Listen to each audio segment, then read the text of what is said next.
আপনি তো একজন সফল ফ্রিল্যান্সার, যারা আসলে ফ্রিল্যান্সিং করতে চায় তাদের জন্য ইংলিশটা কতটা প্রয়োজন, এবং আপনি কেন রাহাস ইংলিশ কেয়ারকে বেছে নিয়েছেন স্পোকেন ইংলিশ শেখার জন্য? যারা ফ্রিল্যান্সিং করতেছে তাদের জন্য ইংরেজি জানাটা খুব দরকার।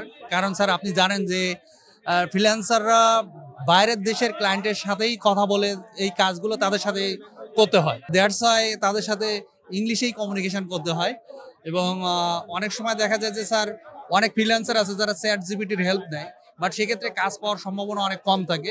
কারণ ক্লায়েন্ট সবসময় চায় যে কাজ করবে তার সাথে কথা বলতে, অনলাইন মিটিং করতে চায়, অনলাইন মিটিং করার পরে দেন কাজটা ফাইনাল করে। সো আমি এখানে আসছি যে আমার বাইরের দেশে ক্লায়েন্টের সাথে কাজ করতে হয় এবং তাদের সাথে মিটিং করতে হয়। আমি ভালো ইংরেজিতে কথা বলতে পারতাম না, সো আমি আসছি আমার বাইরের ক্লায়েন্টকে সার্ভিস দেওয়ার জন্য ইংরেজিটা শিখতে, আরো টাকা বেশি ইনকাম করার জন্য। Right sir.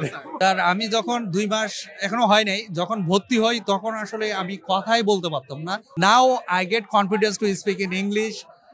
Whatever I say, it's right or wrong, it doesn't matter, but I can confidence to speak in English. Okay sir, আমরা এইটাও জানতে চাই, অনেকেই বলে যে রাহাত স্যার শিক্ষার্থীদের টেক কেয়ার করে কিনা, ভালোবাসে কিনা, ক্লাস নেয় কিনা, আপনি আসার পর কি পাচ্ছেন? স্যার আমি মনে করি এটা আমাদের অনেক বড় পাওয়া, যে কারণ স্যার আপনি দেখছেন যে আমি মোটামুটি আমার বয়স হয়েছে, সো আমি এর আগে কয়েকটা ইংরেজি শেখার জন্য আমি কয়েকটা ইংলিশ সেন্টারে গিয়েছি, বাট আমি শেষ করতে পারি নাই কারণ আমার ভালো লাগে না। বাট এখানে আসার পরে এই 2 মাসে আমি মাত্র একদিন ক্লাস মিস দিয়েছি, মাত্র একদিন।